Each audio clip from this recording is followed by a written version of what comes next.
ಸ್ನೇಹಿತರೆ, ಮೀಡಿಯಾ ಮಾಸ್ಟರ್ಸ್ಗೆ ಸ್ವಾಗತ, ಸುಸ್ವಾಗತ. ಗೆಳೆಯರೆ, ಇರಾನ್ ಮೇಲೆ ಅಮೆರಿಕ ಮತ್ತೊಂದು ಸುತ್ತಿನ ದಾಳಿಯನ್ನು ಮಾಡುತ್ತಾ ಅಲ್ಲೊಂದು ಪೂರ್ಣ ಪ್ರಮಾಣದ ಯುದ್ಧ ನಡೆದ್ರೆ ಅದನ್ನು ಸಹಿಸಿಕೊಳ್ಳುವ ಶಕ್ತಿ ಇರಾನ್ಗೆ ನಿಜಕ್ಕೂ ಇದೆಯಾ? ಗೆಳೆಯರೆ, ಇಲ್ಲಿ ಇರಾನ್ ಅಣ್ವಸ್ತ್ರ ಶಕ್ತ ಆಗಬೇಕು, ಮಧ್ಯಪ್ರಾಚ್ಯದಲ್ಲಿ ಶಿಯಾ ಪ್ರಭಾವವನ್ನು ಹೆಚ್ಚು ಮಾಡಬೇಕು ಮತ್ತು ಇಸ್ಲಾಮಿಕ್ ದೇಶಗಳ ನಾಯಕತ್ವವನ್ನು ತನ್ನ ಕೈಗೆ ತಗೋಬೇಕು ಅನ್ನೋ ಹಠಕ್ಕೆ ಬಿದ್ದು ತನ್ನನ್ನು ತಾನು ಸುಟ್ಟುಕೊಳ್ತಾ ಇದೆಯಾ? ಇಂಥ ಅನುಮಾನಗಳಿಗೆ ಕಾರಣ ಆಗ್ತಾ ಇರೋದು ಈಗಲ್ಲಿ ಶುರುವಾಗಿರೋ ಪ್ರತಿಭಟನೆಗಳು, ಅದಕ್ಕೆ ಕಾರಣ ಆಗ್ತಾ ಇರೋ ಆರ್ಥಿಕ ಕುಸಿತ, ಕರೆನ್ಸಿ ಮೌಲ್ಯದ ಪತನ ಹಾಗೂ ಅಲ್ಲಿ ವಿದ್ಯಾರ್ಥಿಗಳು ಹಾಗೂ ವ್ಯಾಪಾರಿಗಳು ಮಾಡ್ತಾ ಇರೋ ದೊಡ್ಡ ಮಟ್ಟದ ಪ್ರತಿಭಟನೆ, ಅದನ್ನು ನಿಯಂತ್ರಿಸುವ ವಿಷಯದಲ್ಲಿ ಅಲ್ಲಿನ ಅಧ್ಯಕ್ಷ ಹಾಗೂ IRGC ನಡುವಿನ ವೈರುಧ್ಯಗಳು ಮತ್ತು ಆ ಗಲಭೆಗಳನ್ನು ಇನ್ನಷ್ಟು ಹೆಚ್ಚು ಮಾಡೋದಕ್ಕೆ ಇಸ್ರೇಲ್ ಹಾಗೂ ಪಶ್ಚಿಮದ ದೇಶಗಳು ಸುರಿತಾ ಇರೋ ಬೆಂಕಿ. ಹಾಗಾದರೆ ಇರಾನ್ನಲ್ಲಿ ಸದ್ಯಕ್ಕೆ ಏನಾಗ್ತಾ ಇದೆ? ಒಂದು ಕಾಲಕ್ಕೆ ರಾಜಾಡಳಿತ ಬೇಡ, ಇಸ್ಲಾಮಿಕ್ ರಿಪಬ್ಲಿಕ್ ನಮಗೆ ಬೇಕು ಅಂತ ಕೂಗ್ತಾ ಮುಲ್ಲಾಗಳ ಹಿಂದೆ ಹೋಗಿದ್ದ ಅವತ್ತಿನ ಇರಾನಿಗೂ, ಮುಲ್ಲಾಗಳು ಸಾಕು ಸೆಕ್ಯುಲರ್ ಆಡಳಿತ ಬೇಕು ಅಂತ ಕೂಗ್ತಾ ಇರೋ ಇವತ್ತಿನ ಇರಾನಿಗೂ ವ್ಯತ್ಯಾಸ ಏನು? ಅವತ್ತು ಹಂಗ್ಯಾಕೆ, ಇವತ್ತು ಹಿಂಗ್ಯಾಕೆ? ಬನ್ನಿ ನೋಡೋಣ.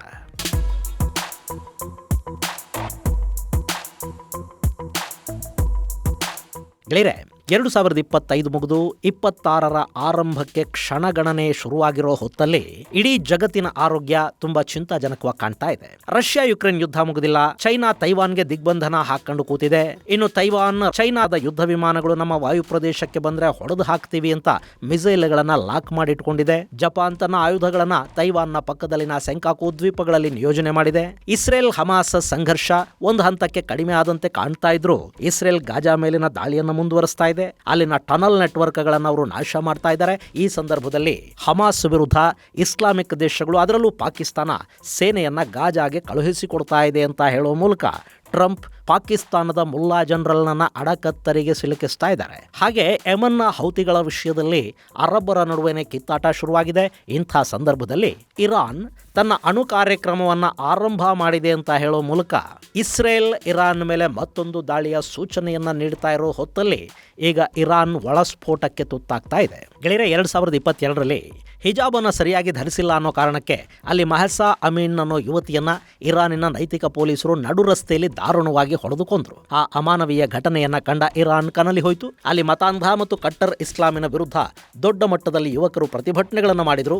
ಅದಾದ ನಂತರ ಈಗ ಅಷ್ಟೇ ದೊಡ್ಡ ಮಟ್ಟದ ಪ್ರತಿಭಟನೆಗಳು ಇರಾನ್ನಲ್ಲಿ ಶುರುವಾಗಿವೆ. ಅದಕ್ಕೆ ಕಾರಣ ಅಲ್ಲಿನ ಬೆಲೆ ಏರಿಕೆ, ಕರೆನ್ಸಿ ಮೌಲ್ಯದ ಕುಸಿತ ಮತ್ತು ಹೆಚ್ಚಾಗ್ತಾ ಇರೋ ಬಡತನ. ದೇಶದ ಆರ್ಥಿಕತೆ ಹಳ್ಳ ಹಿಡಿದು ಹೋಗ್ತಾ ಇರೋ ಸಂದರ್ಭದಲ್ಲಿ GDP ಬೆಳವಣಿಗೆ ಮೈನಸ್ ಕಡೆಗೆ ಜಾರ್ತಾ ಇರೋ ಹೊತ್ತಲ್ಲಿ ಇರಾನಿನ ಆಡಳಿತ ಆಯುಧಗಳಿಗೆ, ಅಣ್ವಸ್ತ್ರಗಳಿಗೆ ಹೆಚ್ಚು ಹಣವನ್ನು ಖರ್ಚು ಮಾಡ್ತಾ ಇದೆ. ಇದು ದೇಶವನ್ನ ದಿವಾಳಿ ಎಬ್ಬಿಸುತ್ತೆ. ಇಂಥ ಸಂದರ್ಭದಲ್ಲಿ ನೀವು ಧೃತಿಗೆಡಬಾರದು, ನಿರಾಶೆಗೀಡಾಗಬಾರದು, ನಿಮ್ಮ ಜೊತೆ ನಾವಿದ್ದೀವಿ ಅಂತ ಹೇಳೋ ಮೂಲಕ ಇಸ್ರೇಲಿನ ಪ್ರಧಾನಿ ನೇತನ್ಯಾಹು ಇರಾನ್ನ ಪ್ರತಿಭಟನೆಗಳಿಗೆ ಮತ್ತಷ್ಟು ಬೆಂಕಿ ಸುರಿತಾ ಇದ್ದಾರೆ. ಹಾಗೆ ವಿಶ್ವಸಂಸ್ಥೆಯಲ್ಲಿನ ಅಮೆರಿಕದ ಪ್ರತಿನಿಧಿ ಇರಾನ್ ಪ್ರತಿಭಟನೆಗಳನ್ನ ಬೆಂಬಲಿಸಿ ಟ್ವೀಟ್ ಮಾಡ್ತಾ ಇದ್ದಾರೆ. ಇನ್ನು ಅಮೆರಿಕದ ಅಧ್ಯಕ್ಷ ಡೊನಾಲ್ಡ್ ಟ್ರಂಪ್ ಕೂಡ ಇರಾನ್ ಅಣು ಕಾರ್ಯಕ್ರಮವನ್ನು ಮುಂದುವರೆಸಿದ್ದೆ ಆದರೆ ಅವರ ಮೇಲೆ ನಾವು ಕಾರ್ಯಾಚರಣೆಯನ್ನ ಮಾಡಬೇಕಾಗಿ ಬರುತ್ತೆ, ಅದು ಈ ಹಿಂದಿಗಿಂತಲೂ ಕಠಿಣವಾಗಿರುತ್ತೆ ಅನ್ನುವ ಹೇಳಿಕೆಯನ್ನು ಕೊಡೋ ಮೂಲಕ ಇರಾನ್ನ ಆಡಳಿತ ಕೆರಳೋ ಹಾಗೆ, ನಾವು ಯುದ್ಧಕ್ಕೆ ಸಿದ್ಧ ಇದ್ದೀವಿ ಅಂತ ಅವರು ಹೇಳಿಕೆಗಳನ್ನು ಕೊಡೋ ಹಾಗೆ ಮಾಡ್ತಾ ಇದ್ದಾರೆ. ಇಲ್ಲಿ ತಿನ್ನೋದಕ್ಕೆ ಆಹಾರ ಇಲ್ಲದೆ, ಖರೀದಿ ಮಾಡೋದಕ್ಕೆ ಆರ್ಥಿಕ ಶಕ್ತಿ ಇಲ್ಲದೆ ಜನ ನರಳುವಾಗ ನಾವು ಯುದ್ಧಕ್ಕೆ ರೆಡಿ ಇದ್ದೀವಿ ಅಂತ ಸರ್ಕಾರ ಹೇಳ್ಕೊಂಡ್ರೆ ಆ ದೇಶದ ಜನ ಹೇಗೆ ತಾನೇ ರಿಯಾಕ್ಟ್ ಮಾಡಬಹುದು ಹೇಳಿ? ಈಗ ಅದೇ ಇರಾನ್ನಲ್ಲಾಗ್ತಾ ಇದೆ.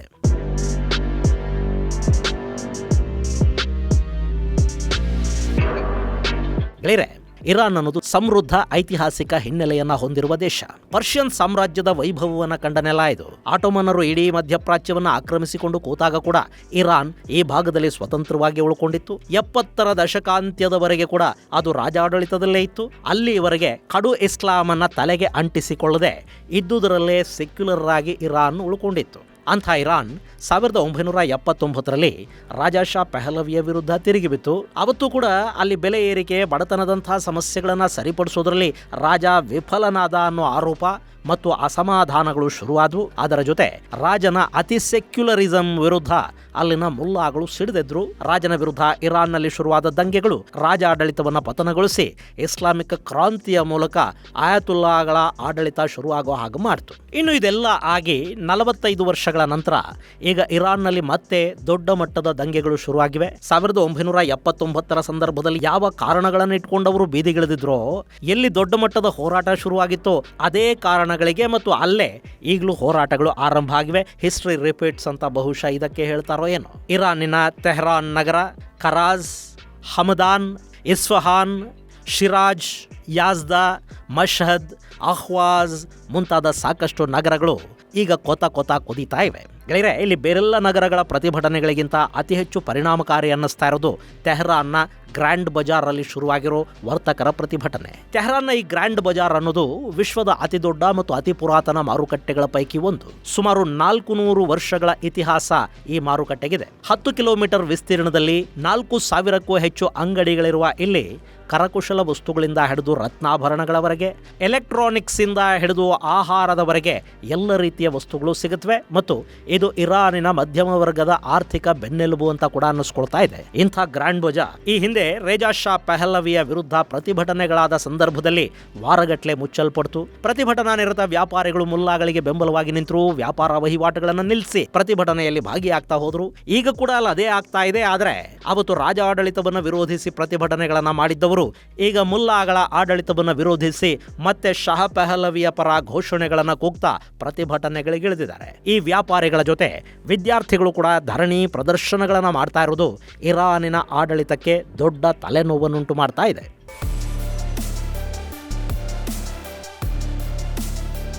ಇನ್ನು ಈ ಪ್ರತಿಭಟನೆಗಳು ಯಾಕೆ? ಗೆಳೆಯರೆ, ಇರಾನ್ನಲ್ಲಿ ಆಹಾರ ಪದಾರ್ಥಗಳ ಬೆಲೆ ವಿಪರೀತ ಹೆಚ್ಚಾಗ್ತಾ ಇದೆ. ಮೂಲಭೂತ ವಸ್ತುಗಳ ಬೆಲೆಯಲ್ಲಿ 72% ಏರಿಕೆ ಆಗಿದೆ. ಹಣದುಬ್ಬರ 42% ದಾಟಿದೆ. ಹಾಗೆ ಇರಾನ್ ಸರ್ಕಾರ ತನ್ನ ತೆರಿಗೆಗಳನ್ನು ಕೂಡ ಹೆಚ್ಚು ಮಾಡಿದೆ, ಸಬ್ಸಿಡಿಗಳನ್ನು ಕಡಿತಗೊಳಿಸಿದೆ, ಅಲ್ಲಿ ಉತ್ಪಾದನೆ ಕುಂಠಿತಗೊಂಡಿದೆ, GDPಯ ಬೆಳವಣಿಗೆ ಕಡಿಮೆ ಆಗ್ತಾ ಹೋಗ್ತಾ ಇದೆ. ಮುಂದಿನ ವರ್ಷಕ್ಕದು -2 ಮುಟ್ಟುತ್ತೆ ಅಂತ ಹೇಳ್ತಾ ಇದ್ದಾರೆ.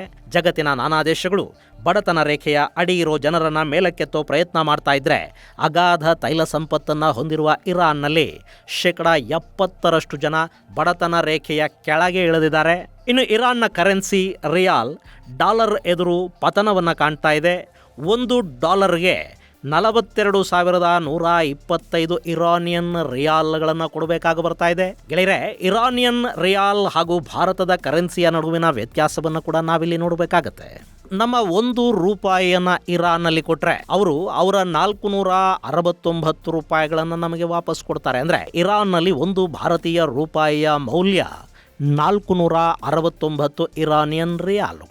ಇನ್ನು ಹೀಗೆ ಇರಾನ್ ಆರ್ಥಿಕವಾಗಿ ಸಂಕಷ್ಟಕ್ಕೆ ತುತ್ತಾಗೋದಕ್ಕೆ ಕಾರಣ ಆಗ್ತಾ ಇರೋದು ಅಮೆರಿಕ ಇರಾನ್ ಮೇಲೆ ವಿಧಿಸಿರುವ ವಿಪರೀತ ಪ್ರಮಾಣದ ನಿರ್ಬಂಧಗಳು. ಇರಾನ್ನಲ್ಲಿ ಸಾಕಷ್ಟು ತೈಲ ನಿಕ್ಷೇಪಗಳಿವೆ, ಆದರೆ ಅದನ್ನು ಅವರು ಮುಕ್ತವಾಗಿ ಜಗತ್ತಿಗೆ ಮಾರಾಟ ಮಾಡೋದಕ್ಕೆ ಸಾಧ್ಯ ಆಗ್ತಾ ಇಲ್ಲ. ಚೈನಾಗೆ ಇರಾನ್ ತನ್ನ ತೈಲವನ್ನು ಕೊಡ್ತಾ ಇದೆ, ಅದು ಸಬ್ಸಿಡಿ ದರದಲ್ಲಿ ಕೊಡ್ತಾ ಇದೆ. ಹೀಗಾಗಿ ಇರಾನ್ ತನ್ನ ಆರ್ಥಿಕತೆಯನ್ನು ಸುಧಾರಿಸಿಕೊಳ್ಳೋದಕ್ಕೆ ಸಾಧ್ಯ ಆಗ್ತಾ ಇಲ್ಲ. ಇನ್ನು ಆಂತರಿಕವಾಗಿ ಅವರು ಗಳಿಸುವ ಹಣವನ್ನ ಅಲ್ಲಿ ಆಯುಧ ಸಂಗ್ರಹಕ್ಕೆ, ಅಕ್ಕಪಕ್ಕದ ದೇಶಗಳಲ್ಲಿ ಉಗ್ರವಾದವನ್ನ ಬೆಂಬಲಿಸೋದಕ್ಕೆ, ಶ್ಯಾಡೋ ನೆಟ್ವರ್ಕ್ಗಳನ್ನು ಬೆಳೆಸೋದಕ್ಕೆ ಬಳಸ್ತಾ ಇದ್ದಾರೆ. ಇನ್ನು ಹೀಗೆ ಇಡೀ ದೇಶ ಒಂದು ಕಡೆ ಸಂಕಷ್ಟದಲ್ಲಿರುವಾಗ ಕೂಡ ಇರಾನಿನ ಆಯತುಲ್ಲಾ ಅಮೆರಿಕ ಜೊತೆ, ಯುರೋಪ್ ಜೊತೆ, ಇಸ್ರೇಲ್ ಜೊತೆ ಯುದ್ಧದ ಮಾತಾಡ್ತಾ, ಇಸ್ರೇಲ್ ಮೇಲೆ ದಾಳಿ ಮಾಡ್ತಾ ಅಣ್ವಸ್ತ್ರಗಳನ್ನು ನಾವು ಮಾಡಿಕೊಂಡೇ ತೀರ್ತೀವಿ ಅಂತ ಹೇಳ್ತಾ ಇರೋದು ಇಲ್ಲಿನ ಜನರ ನಿರೀಕ್ಷೆಗಳನ್ನ ಮಣ್ಣು ಪಾಲು ಮಾಡ್ತಾ ಇದೆ. ಸೊ ಮುಲ್ಲಾ ಆಡಳಿತ ನಮಗೆ ಸಾಕು, ಮತ್ತೆ ರಾಜಾನೇ ಬೇಕು ಅಂತ ಕೂಗ್ತಾ ಅಲ್ಲಿನ ಜನ ಬೀದಿಗಿಳಿದಿದ್ದಾರೆ. ಹಾಗಂತ ಅಲ್ಲಿ ಮತ್ತೆ ರಾಜ ಆಡಳಿತ ಶುರು ಆಗತ್ತಾ? ಸದ್ಯಕ್ಕೆ ಶಹ ಪಹಲವಿ ಅಂದ್ರೆ ಈ ಹಿಂದೆ ಇರಾನನ್ನ ಆಳ್ತಾ ಇದ್ದ ರಾಜ ಇಲ್ಲ, ಬದಲಿಗೆ ಆತನ ಉತ್ತರಾಧಿಕಾರಿ ಯುವರಾಜ ಮೆಹಮದ್ ರೇಜಾ ಪಹಲವಿ ಇದ್ದಾರೆ. ಈತ ಅಮೆರಿಕಾದಲ್ಲಿ ಆಶ್ರಯ ಪಡ್ಕೊಂಡಿದ್ದಾನೆ. ಈಗಲ್ಲಿ ಶುರುವಾಗಿರೋ ಪ್ರತಿಭಟನೆಗಳಿಗೆ ಸ್ವಲ್ಪ ಪೆಟ್ರೋಲ್ ಸುರಿಯೋ ಕೆಲಸನ ಈ ರೇಜಾ ಕೂಡ ಮಾಡ್ತಾ ಇದ್ದಾರೆ. ಆತನ ವಿಡಿಯೋಗಳು ಇತ್ತೀಚೆಗೆ ಇರಾನ್ನಲ್ಲಿ ವಿಪರೀತ ಸರ್ಕ್ಯುಲೇಟ್ ಆಗ್ತಾ ಇವೆ. ಇದು ಅಂತಿಮ ಯುದ್ಧ, ಈ ಬಾರಿ ಯಾವುದೇ ಕಾರಣಕ್ಕೂ ಇಸ್ಲಾಮಿಕ್ ಆಡಳಿತವನ್ನ ಹಾಗೆ ಬಿಡೋದು ಬೇಡ ಅಂತ ಈ ರೇಜಾ ಕರೆ ಕೊಟ್ಟಿದ್ದಾನೆ. ಹಾಗಂತ ರೇಜಾ ಬಂದಲ್ಲಿ ಮತ್ತೆ ರಾಜ ಆಗ್ತಾನೆ ಅಂತೇನಲ್ಲ, ಆದರೆ ರೆಜಿಮ್ ಚೇಂಜ್ ಮಾಡೋದಕ್ಕೆ ಅಮೆರಿಕ, ಅರಬ್ ದೇಶಗಳು ಹಾಗೂ ಇಸ್ರೇಲ್ ಮಾಡ್ತಾ ಇರೋ ಪ್ರಯತ್ನ ಏನಿದೆ ಅದಕ್ಕೆ ಈ ರೇಜಾ ಪಹಲವಿಯನ್ನ ಬಳಕೆ ಮಾಡಲಾಗ್ತಾ ಇದೆ.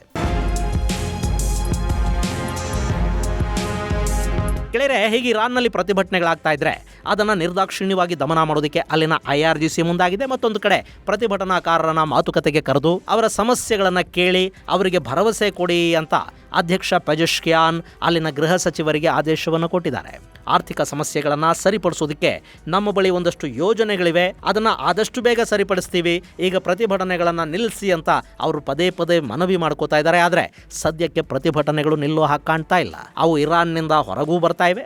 ಯುರೋಪಿಯನ್ ದೇಶಗಳಲ್ಲಿ ಇರಾನ್ನ ಡಯಾಸ್ಪೊರಾ ಒಂದು ಕೈಯಲ್ಲಿ ಇರಾನ್ ಧ್ವಜ, ಮತ್ತೊಂದು ಕೈಯಲ್ಲಿ ಇಸ್ರೇಲಿ ಧ್ವಜ ಹಿಡ್ಕೊಂಡು ಕಟ್ಟರ್ ಇರಾನ್ ನಮಗೆ ಬೇಡ, ಸೆಕ್ಯುಲರ್ ಇರಾನ್ ಬೇಕು, ಮತಾಂಧತೆ ಅಲ್ಲ, ನಮಗೆ ಆರ್ಥಿಕ ಪ್ರಗತಿ ಬೇಕು ಅಂತ ಘೋಷಣೆಗಳನ್ನು ಕೂಗ್ತಾ ಮೆರವಣಿಗೆಗಳನ್ನು ಮಾಡ್ತಾ ಇದ್ದಾರೆ. ಈ ಸಂದರ್ಭವನ್ನು ಇಲ್ಲಿ ಇಸ್ರೇಲ್ ಹೇಗೆ ಬಳಸ್ಕೊಳ್ಳುತ್ತೆ ಅನ್ನೋದು ಈಗ ಕುತೂಹಲದ ವಿಷಯ.